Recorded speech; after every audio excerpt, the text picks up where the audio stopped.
The fishing news is brought to you by Shoreline Insurance Agency of Rocky Point, New York.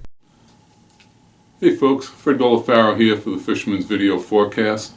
And the big news this week is the opening of sea bass season, which everybody's been anxiously waiting for. Sea bass seem to be everywhere around the island, and a lot of really big ones, getting reports of quite a few fish in the 5 to 7 pound class being caught and released.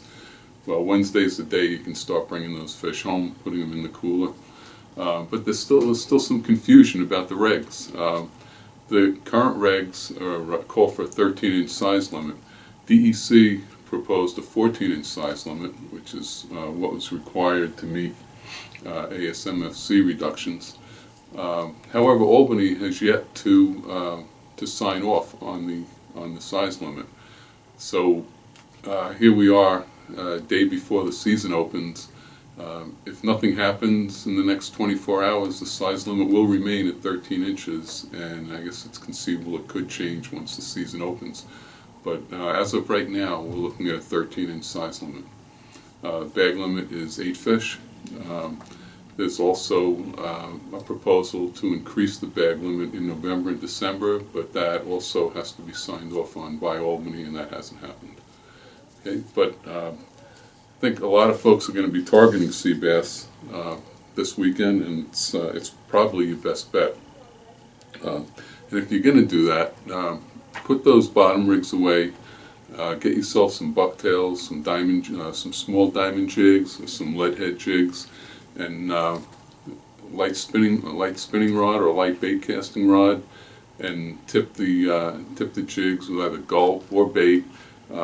We've had a lot of success with gulp the last 2 years with sea bass. Sand eels are really effective. The gulp sand eels have worked really well. The swimming mullet, which a lot of people like for fluke, they work really good too. In fact, all the baits work well. Trouble with the swimming mullets is the tails get bit off pretty quickly, get chewed up. They're still effective, but like I said, the sand eels work really well. They seem to hold up better. So give that a shot. It's a lot of fun. In some cases, you'll catch more fish than fishing standard bottom rigs. We've had that happen a few times, and it's just a much more fun approach to catching sea bass. It adds a whole new dimension to the sea bass game. If you want to looking for other species, there's still a lot of big bass in Montauk. That fishing's continued.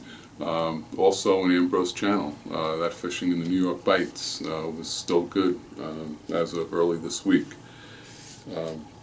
You guys that are looking to head offshore, we got a great weather forecast, great weather window for this coming weekend, and bluefin tuna and mahi are within a pretty easy run of all the South Shore inlets and Montauk, so it might be a good weekend to do that. You surf fishermen. Those big blues are still in Montauk. They've been all along the north side. They've been up front, around to the south side, and even some on the sand beach. So if you're just looking to bend the rod, Montauk's probably your best bet. There were some closures this past week. Demo is now completely closed. The outer beach at Smith Point is completely closed, and some sections of Napeague have been closed, all due to piping plovers. Shinnecock East is open, although it's gotten very crowded. It's taken a lot of the overflow from some of the other beaches, and Cuffsaw remains accessible. So either Shinnecock, I would say Shinnecock or Montauk are your best bets if you're looking to do some surf fishing this weekend. Until next week, Fred Golofaro here for thefisherman.com. To receive the latest fishing reports, subscribe to the Fisherman's YouTube page. Click subscribe, then click the settings button and check Send Me Updates. You'll now receive notifications of the latest Fisherman YouTube videos and reports. If you're already a subscriber, make sure you've checked Send Me Updates in the settings so you receive the latest notifications.